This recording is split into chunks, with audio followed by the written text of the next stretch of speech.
दोस्तों, महाराष्ट्र के अंदर बीजेपी बहुमत के साथ आ चुकी है, एनडीए बहुमत के साथ आ चुकी है।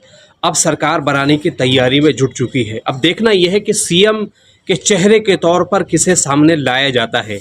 लेकिन इन सब बातों में एक बहस और भी सोशल मीडिया पर छिड़ी हुई है, वो ये कि मजलिस के जो 16 उम्मीदवार मैदान में उतरे थे और जिन्होंने अपनी किस्मत आजमाई की थी, आखिर उनका साथ क्या मामला बना। आपने देखा होगा पूरे महाराष्ट्र के अंदर 16 उम्मीदवार मजलिस के खड़े हुए थे, लेकिन उनमें से अक्सर उम्मीदवारों को शिकस्त का सामना करना पड़ा। सिर्फ एक ही उम्मीदवार मालेगांव से मुफ्ती इस्माइल साहब आगे निकल पाए।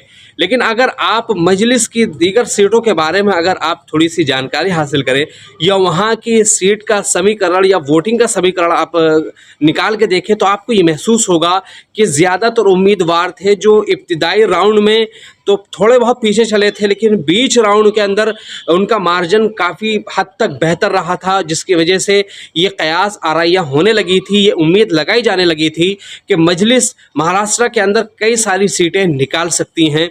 लेकिन उसके बाद जब राउंड आगे बढ़ता गया और आखिर तक पहुंचा, तो पता ही चला कि मजलिस के बाकी सारे के सारे उम्मीदवार पीछे रह गए हैं। सिर्फ एक ही उम्मीदवार मालेगांव से जीत पाया है। जी हाँ, वो मुफ्ती इस्माइल साहब हैं। लेकिन साथ ही साथ अब अगर मैं कुछ ऐसे चीज़ें आपके सामने रखने वाला हूँ जो बेहद चौंकाने वाले हैं। आपने देखा होगा कि इम्तियाज़ जलील साहब तकरीबन 2116 वोटों से हारे हैं।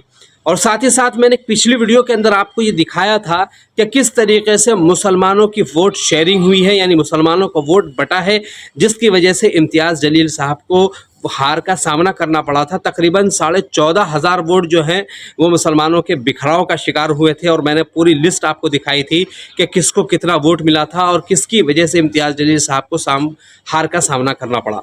लेकिन इस वीडियो के अंदर एक चीज़ और मैं बताऊँगा कि जिस सीट को मजलिस निकाल पाई है, यानी मालेगांव वाली सीट जो मुफ्ती इस्माइल साहब वाली है, उस सीट का भी समीकरण आप चेक करें तो बेहद चौंकाने वाले हैं। चूँकि यहाँ भी मुफ्ती इस्माइल साहब बड़ी मुश्किल से जीते हैं और यहाँ भी मजलिस को बहुत कठिन तरीके से जीत हासिल हुई है और ज़्यादा मार्जिन से नहीं जीत पाई है। वजह क्या रही, किस वजह से मजलिस को इस तरीके का सामना करना पड़ा, वो चीज़ मैं आपको दिखाता हूँ। चलिए, आपकी स्क्रीन पर इलेक्शन कमीशन के रिज़ल्ट का वो लिस्ट आपकी स्क्रीन पर आ रहा होगा, जिसमें आप खुद अंदाज़ा लगा सकते हैं कि मजलिस ने किस तरीके से यहाँ जीत हासिल की। और आपकी स्क्रीन पर मालेगांव सेंट्रल महाराष्ट्र का वो लिस्ट है, जिसके अंदर मुफ्ती इस्माइल साहब को तकरीबन वोट जो मिला है वो 1,09,653 और जीत का मार्जिन है 162, यानी सिर्फ 162 सीटों से जीते हैं। इसके बाद दूसरे नंबर पर हैं Indian secular largest assembly of Maharashtra Asif Shaikh Rashid, इनको मिला है 1,09,491। और इसके बाद नंबर आता है समाजवादी पार्टी की उम्मीदवार शान हिंद निहाल अहमद, इन्हें वोट मिला है 9,624। और उसके बाद नंबर आता है इंडियन नेशनल कांग्रेस यानी कांग्रेस पार्टी के एजाज बेग, इन्हें मिला है 7,527। इसके बाद नंबर आता है रफ़ीक अहमद शब्बीर रज़ा, ये भी आज़ाद उम्मीदवार हैं, इन्हें वोट मिला है 628। इसके बाद आते हैं फरहान शकील अहमद, इन्हें मिला है 597। और इसी के साथ अगला नंबर है Abdullah Khan social democratic party of India, इन्हें मिला है 461। इसी तरीके से आयशा सिद्दीकी रऊफ़ बाबा, ये आज़ाद उम्मीदवार हैं, इन्हें जो वोट मिला है 434। इसके बाद नंबर आता है कलीम अख्तर मोहम्मद यूसुफ अब्दुल्ला, इन्हें वोट मिला है 233। इसके बाद नंबर आता है मोहम्मद इस्माइल जुम्मन, इन्हें वोट मिला है 152। इसके बाद एक और आज़ाद उम्मीदवार हैं मोहम्मद यासीन उमर फ़ारूक, इन्हें मिला है 114। एक और आज़ाद उम्मीदवार हैं शुएब खान गुलाब खान, इन्हें वोट मिला है 81।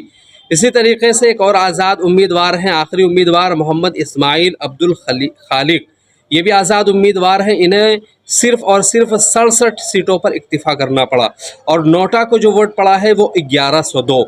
तो आप यहाँ अगर लिस्ट देखें तो ज़्यादातर वो उम्मीदवार हैं जो मुस्लिम उम्मीदवार हैं, मुस्लिम नाम वाले हैं, और इन्हें जिस तरीके से 400, 500, 200, 50, 81, 82, 87 वोट मिले हैं, इन तमाम वोटों को अगर जोड़ा जाए तो साफ तौर पर जाहिर होता है कि मुफ्ती इस्माइल साहब को सबसे ज़्यादा नुकसान पहुंचाने वाले ये आज़ाद उम्मीदवार हैं, और इसी वजह से मुफ्ती इस्माइल साहब के जीत का मार्जिन इंतहाई कम है।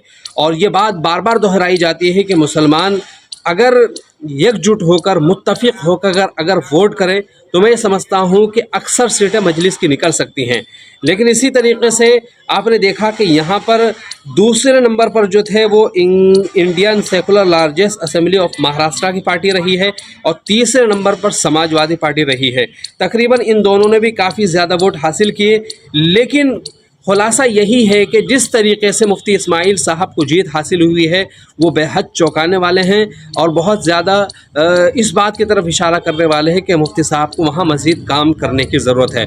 बहरहाल हम बधाई देते हैं और मुबारकबाद पेश करते हैं आपकी जीत का, कि आपको जीत हासिल हुई है, भले से थोड़े से मार्जिन से हुई है, लेकिन इंशाअल्लाह इसी तरीके से आप लोग वहाँ मेहनत करते रहिए, पब्लिक में काम कीजिए, जनता के काम आइए, और वहाँ की जो बुनियादी ज़रूरत और सहूलतें हैं उन पर बात कीजिए और उनको हल करने की पूरी कोशिश कीजिए।